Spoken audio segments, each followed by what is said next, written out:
او زما ګلالو بچو، ز د ټولو ناول په دې سټیج ناس د خپل ورونو د خپل ذمہوارو مرګرو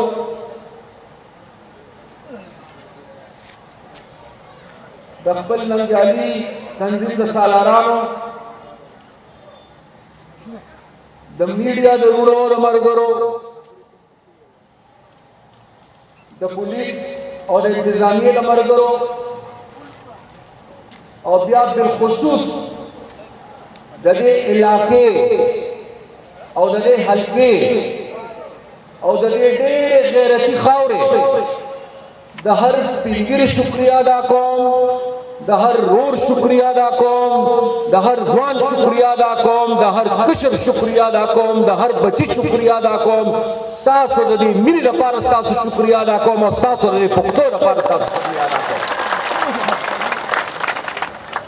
دا زما خوش قسمتی ده چې اکثر ما ته موقع ملاویږي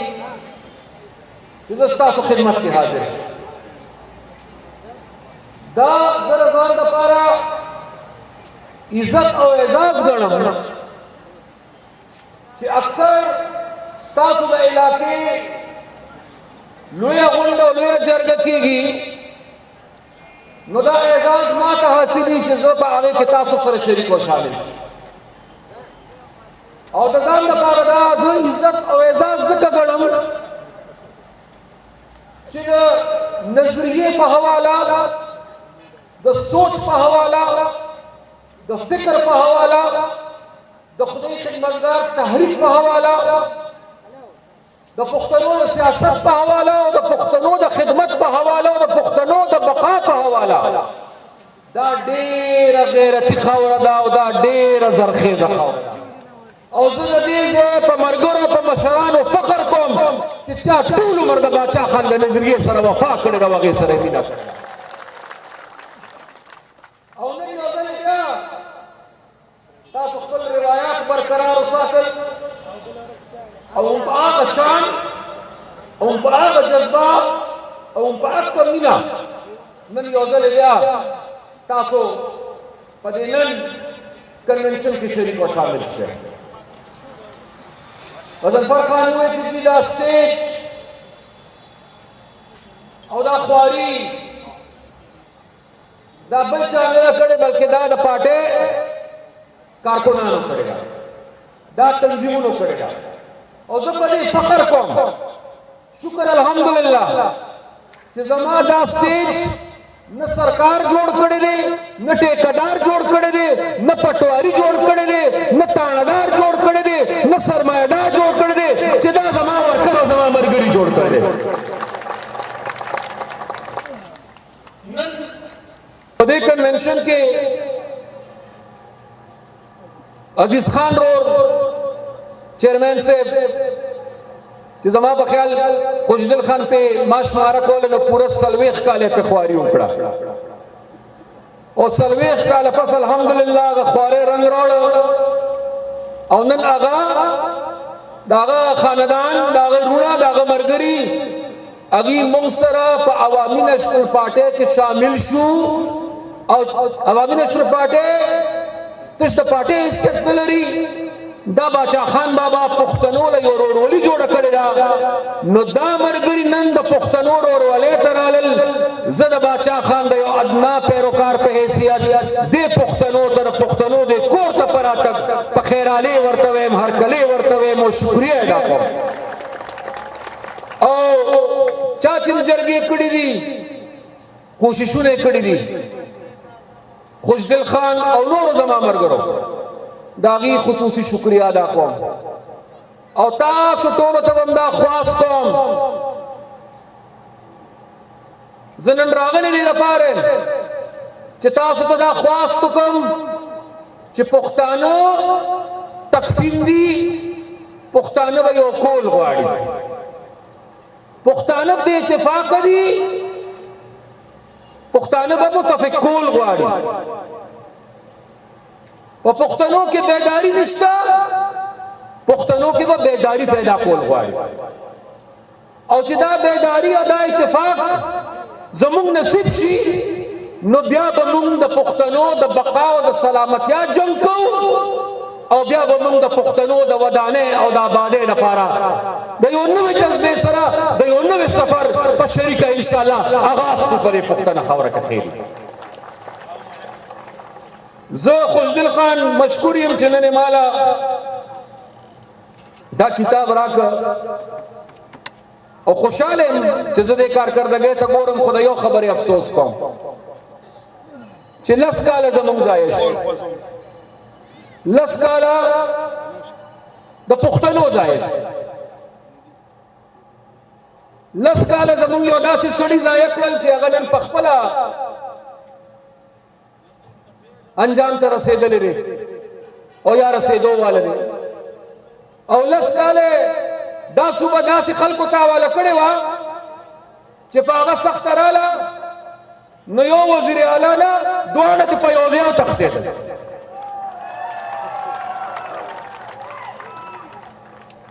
نو ځان له نقصان ورکړه او پښتنو له نقصان ورکړه زه دا قوي یقین سره ویلی شم که د سرې جنډې حکومت پاتې وي ستاسو حکومت وي د پښتنو واک وي او د پښتنو اختیار وي نو نن به خوشدل خان 15 کاله پس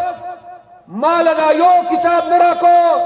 نن به خوشدل خان مال پورا پند راکو پند ځکه چې دومره خدمت او دومره به کار شوی وي خو بهرحال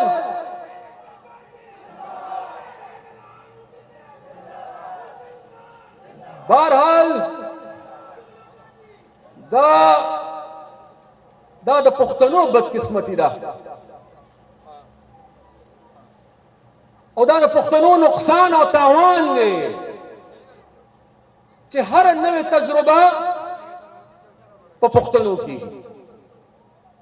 او هر سازش د پښتنو په خاوره کېږي یو سازش د جنرال پاشا او د احتشام ضمیر او بیا اخر کې فیض حمید او یو بل سازش زه نن وینم او هغه بل سازش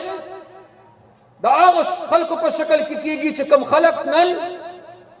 د دې صوبې د 2 سابقه وزیر اعلی چې کوم وو د هغې په ټولګي کې چې کوم خلک راغونډېږي او بیا هغه وزیر اعلی سابقه دا دعوه کوي چې ما نوې پارټي د دې لپاره جوړه کړه چې د پاکستان په سیاست کې غلا ده کرپشن دی ما ځکه نوې پارټي جوړه کړه چې د پاکستان په سیاست کې بېایماني ده ما ځکه نوې پارټي جوړه کړه چې د پاکستان سیاست د پاکستان ته فایده ورنکړه نو زه د خپل محترم رور نه تپوس کوم چې د ده سره د پاکستان د سیاست نه غلا ختمه کرپشن ته ختمه بېایماني ختمه نو بیا به دې کې ټولو نه اول د پاکستان د سیاست نه د پرویز خټک او د محمود خان غوندې خلک وباسې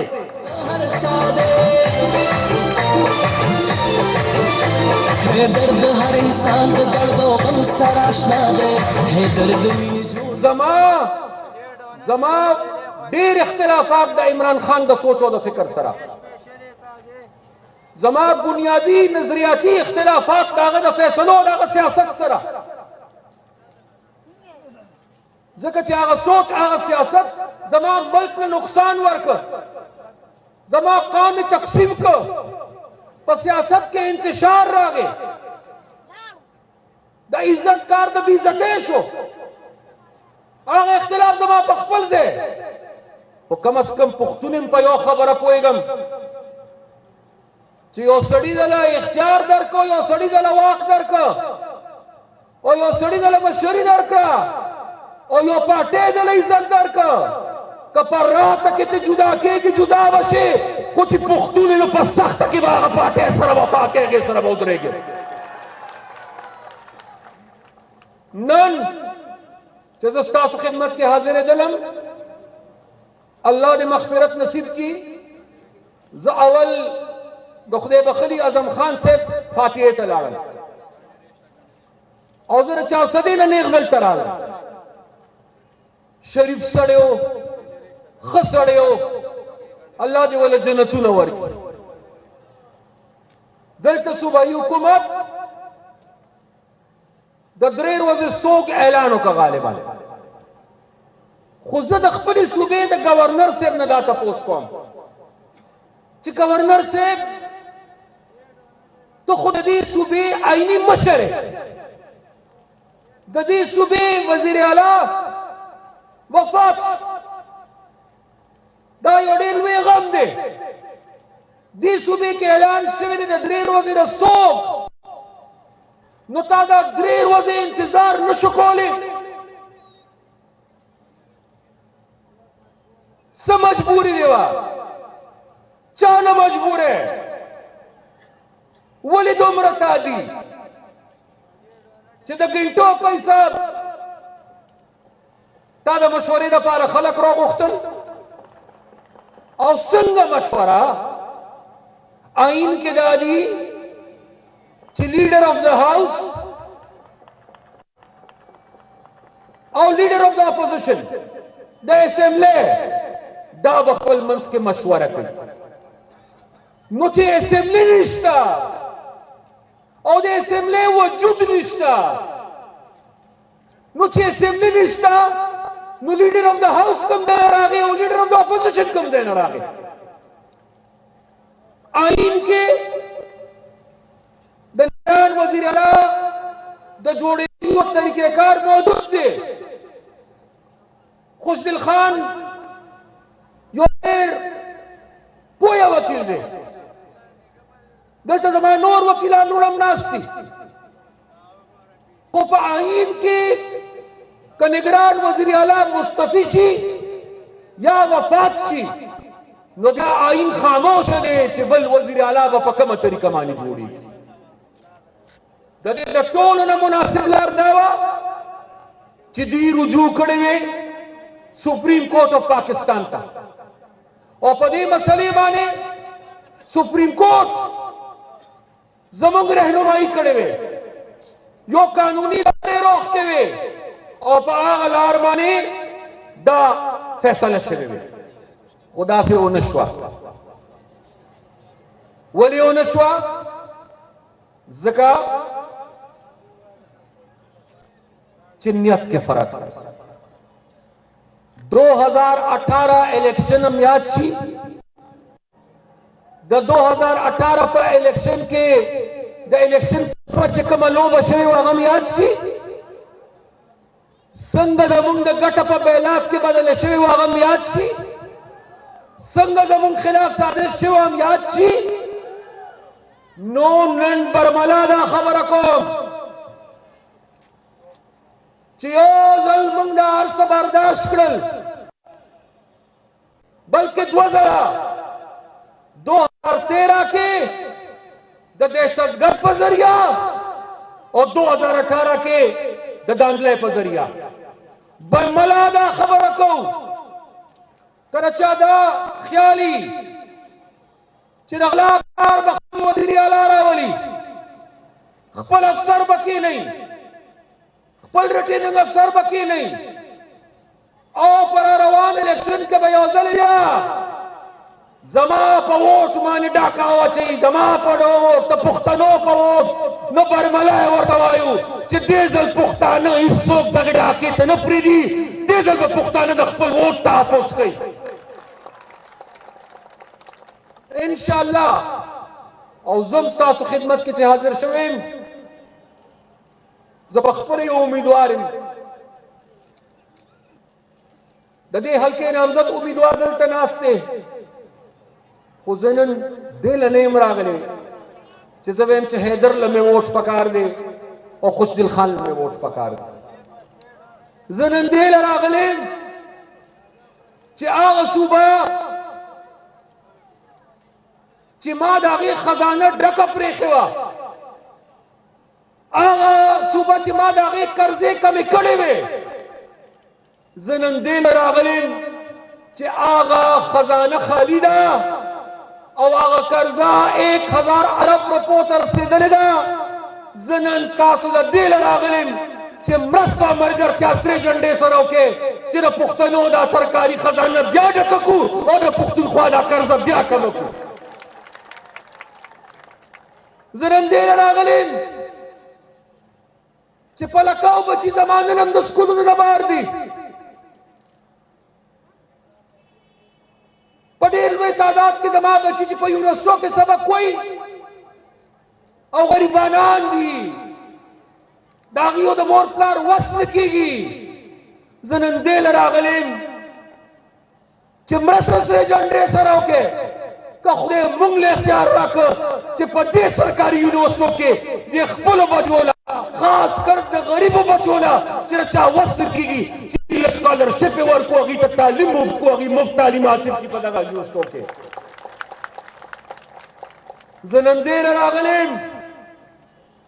چې فرد له مې نوټ نه دی پکار د دې صوبې یو جدید تعلیمي نظام له ووټ غواړم د صحت یو مؤثر نظام له ووټ غواړم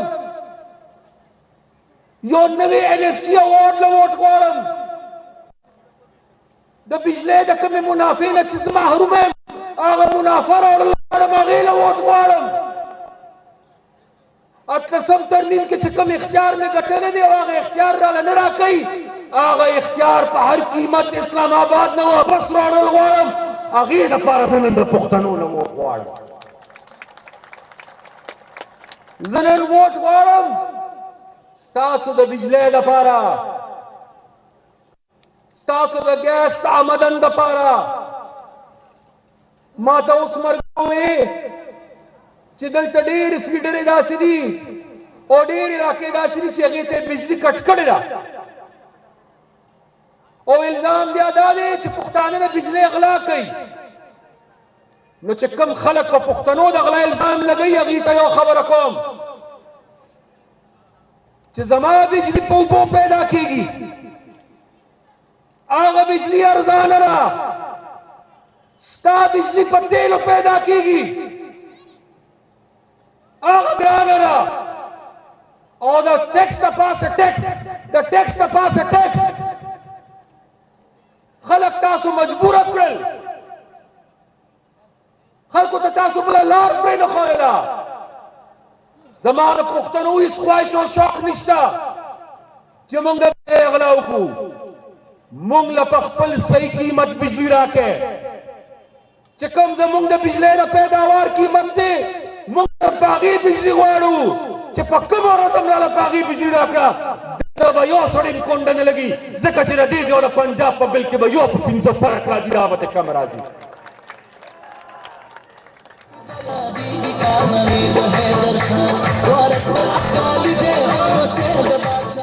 نن د بجلۍ په بل کې چې تاسو پسې یونټ راځي یو یونټ په 100 دی په 100 یې درته حساب یې چېرته هم کتلی دی د بجلۍ په بل کې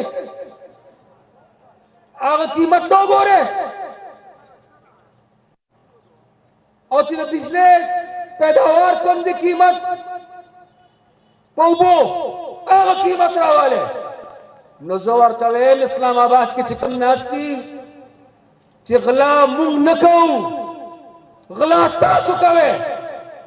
غلا تاسو کې ده ځکه چې تاسو پښتنو له ګرانه بجلي ورکوئ او بیا نگران حکومت را پاسي وی ګیس ګرانوم ځکه چې زما مجبوري ده په کوم بنیاد ګرانوي اول ما مطمئن کا آئین راوالا آئین کې دا خبره واضحه لیکلې ده چې په کومه علاقه کې او په کومه صوبه کې ګیس پیدا کېږي لومبنی حق د هغې صوبې دی. ما ته وایي زه د بار نه LNG راغواړم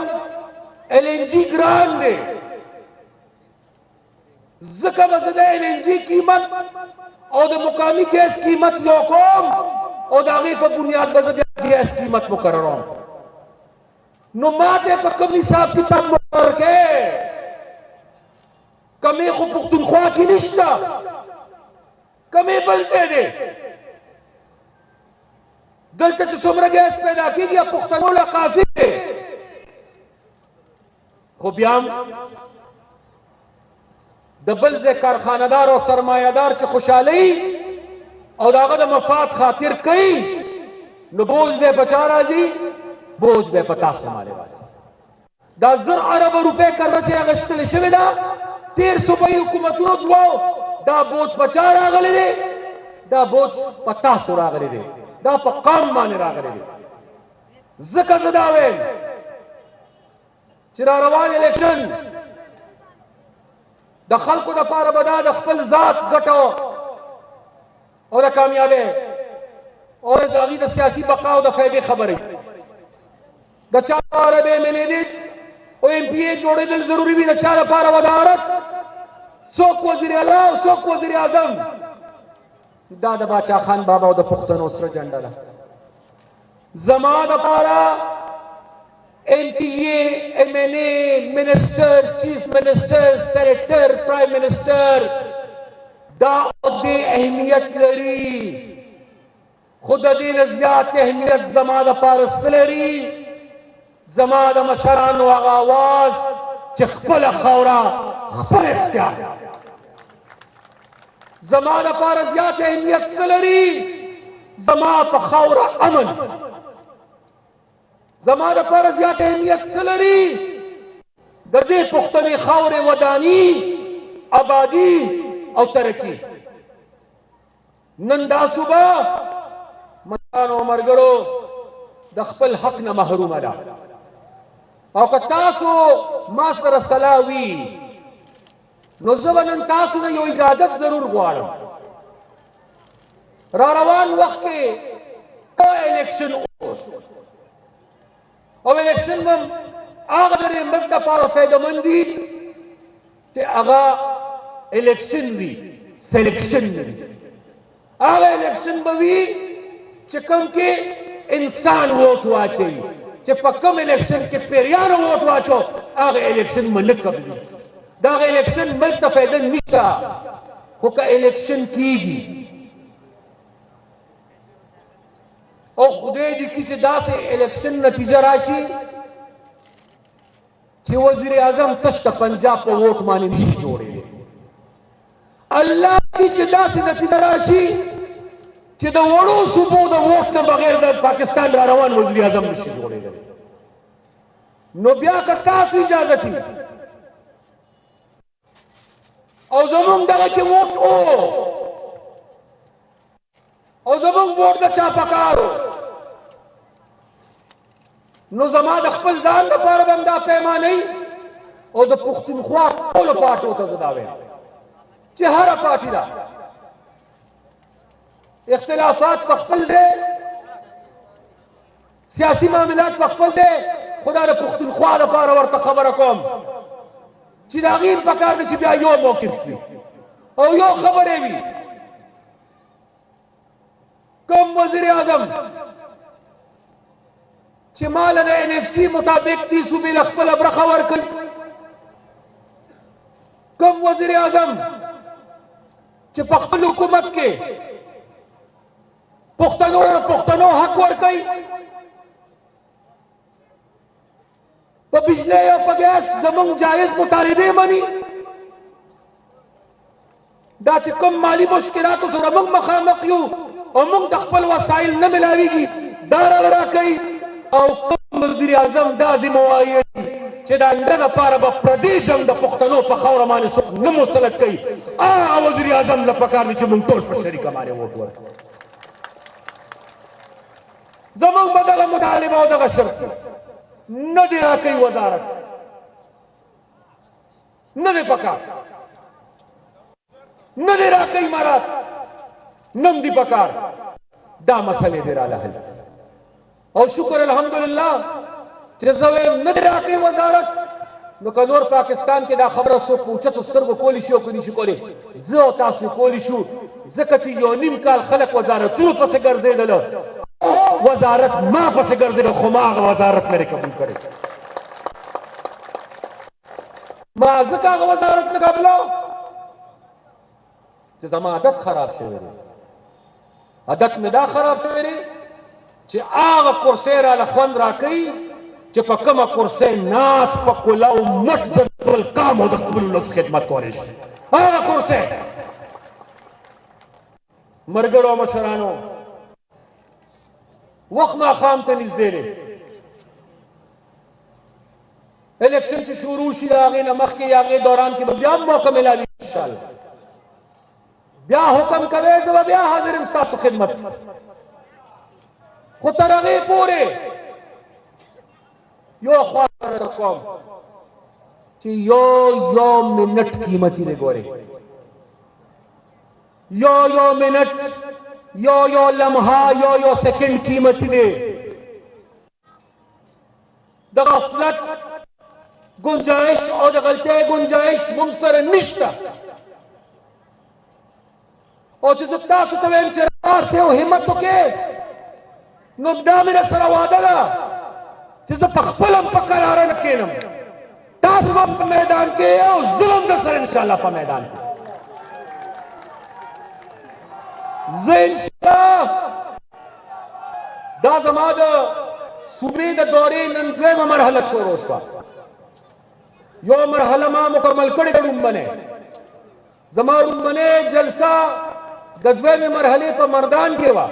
په 1 تاریخ. خو هغه جلسه زموږ نصیب کې ځکه نه وه ځکه ډېر لوی تیارې لکه چې څنګه دا تاسو وینئ شوي خو باران شو. نو نن زما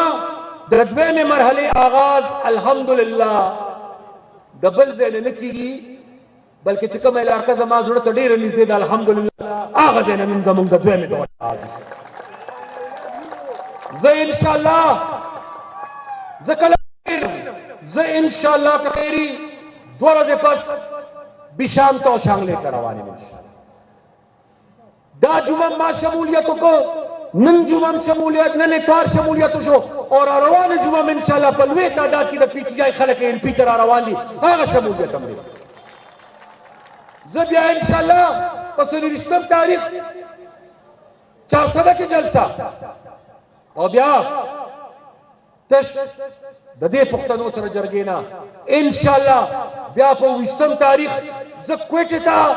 او چمن ته روان یم انشاءالله. د هغه پښتنو سره هم جرګه کوم هغه پښتانه هم یو کوم که خیر انشاءالله.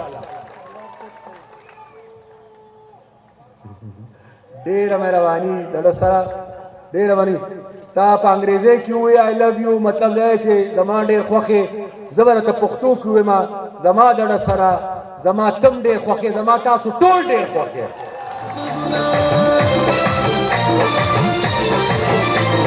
सड़कना रागानी दी ओलवी हस्पतालुना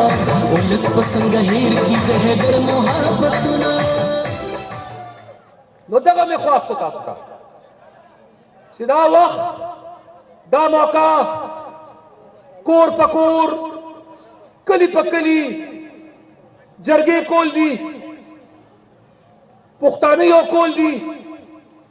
پښتنو ته خپل پیغام رسول دي پښتنو کې بیداری اتفاق او یووالی پیدا کول دي. دغه د دې تحریک بنیادی غرض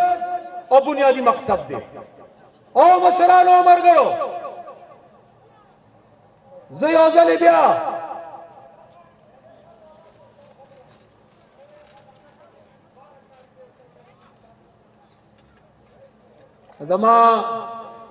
زما مشر ما ته خبر اوسه کړی چې نن 12مه ورځ ده چې د صحت په محکمه کې ملازمینو ته تنخواګانې نه ملاو شوې او یا داسې وختو چې ما به په یو ورځ کې فیصله وکړه چې د پولیس تنخوا کمه ده 100 ده د سبا نه 200 شو. ما به په یو ګنټه کې فیصله کوله چې د استاد سکیل کم دی دی په 7 کې دی دی نیخ په نیخ 12 ته لاړ. ما چرې چاته دا نه ویلې چې زه ستاسو وزیر اعلی یم خو ګزاره را سره کوې پیسې نشته دی په کلاره به کار کوم. زه چې په ټوله پښتونخوا کې هغه بارود ورېده او هغه ازمایشو ځکه هلته هم د چترال نه والا ډېر اسماعیل خان پورې چرته تلم ما ټول عمر پښتنو ته یو خبره کړې ده چې جیبونه مې ډک روړې دي جولې مې ډکه ده چې څه غواړې پښتنو غواړې چې درته حاضر وي انشاءالله خو دې کې زما کمال نو دا زما کمال نو دا ستاسو کمال دا د سری جنډې کمالو دا د اسفندیار خان کمالو دا د ولی خان کمالو دا د فخر افغان بادشاہ خان بابا کمالو دا د خدای خدمتګارو کمالو کمال دغه او بیا د ټولو بنیادی خبره چې رحم او کرم دا هغه پاک پروردگار دا هغه پاک پروردگار زه ډیره شکریا تاسو ادا کوم تاسو کې بعضې مرګرو د مازیګر منظم غالبا لا نه کړي زه خو چې څنګه را رسېدلم لږ وختو جلسه کې زه اول لاړم خوشدل خان اجره کې مې مازیګر مونځ وکړه بیا دلته رالم خو ډېرو مرګرو دلته مازیګر مونځ نه کړی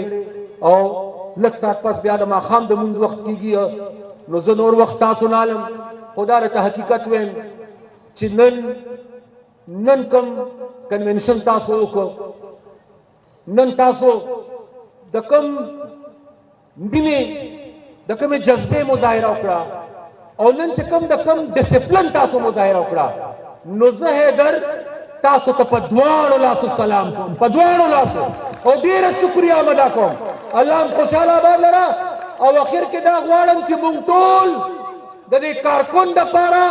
د دې پنډال دپاره د دې تنظیم دپاره د دې دپاره د لاسونو پړکا